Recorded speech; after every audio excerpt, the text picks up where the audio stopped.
Hello everyone, ఈరోజు దొండకాయ ఉల్లికారం ఎలా చేయాలో తెలుసుకుందాం. దొండకాయతో ఇలా డిఫరెంట్గా ట్రై చేయండి, చాలా బాగుంటుంది. దీనికోసం ముందుగా 1/2 kg దొండకాయల్ని శుభ్రంగా కడిగి ఇలా పొడుగ్గా కట్ చేసి పెట్టుకోండి. ఇప్పుడు స్టవ్ ఆన్ చేసుకొని ప్యాన్ పెట్టుకొని ప్యాన్ హీట్ అయ్యాక అందులో 1 టేబుల్ స్పూన్ ఆయిల్ యాడ్ చేసుకోండి. ఆయిల్ హీట్ అయ్యాక అందులో 1 స్పూన్ మినపప్పు, 1 స్పూన్ ధనియాలు, 1/2 స్పూన్ జీలకర్రని యాడ్ చేసుకొని మంచిగా వేయించుకోండి.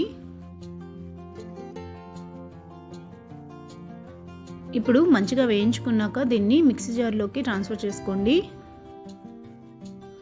ఇప్పుడు అదే ప్యాన్లో తరిగిన ఉల్లిపాయ ముక్కల్ని యాడ్ చేసుకోండి.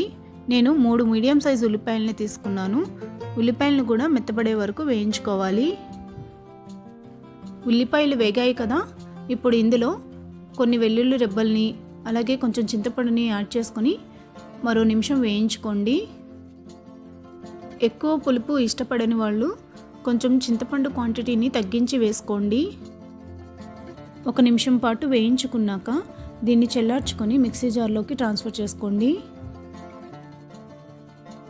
ఇప్పుడు తగినంత ఉప్పు, కారం యాడ్ చేసుకొని మెత్తగా గ్రైండ్ చేసుకొని పక్కన పెట్టుకోండి.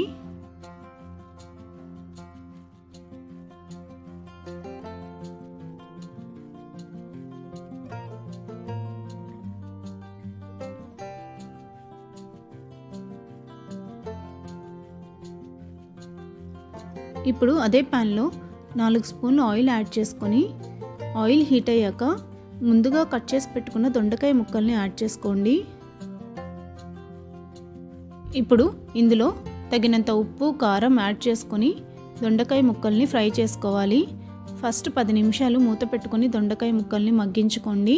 తర్వాత మూత తీసేసి దొండకాయల్ని కలర్ చేంజ్ అయ్యే వరకు ఫ్రై చేసుకోవాలి.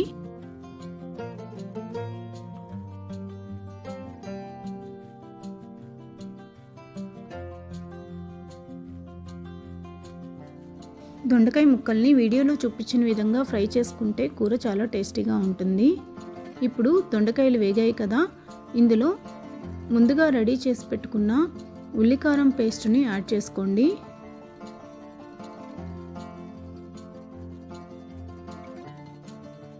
ఉల్లికారం దొండకాయ ముక్కలకి మంచిగా పట్టేలాగా మిక్స్ చేసుకోవాలి. ఇప్పుడు ఒక 5 నిమిషాలు లో ఫ్లేమ్లో పెట్టుకొని ఈ మిశ్రమాన్ని మొత్తాన్ని మంచిగా వేయించుకోవాలి.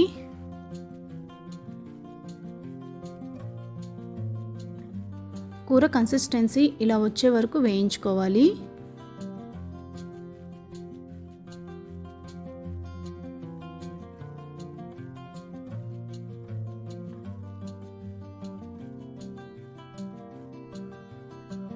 అంతే అండి, దొండకాయ ఉల్లికారం రెడీ అయినట్లే.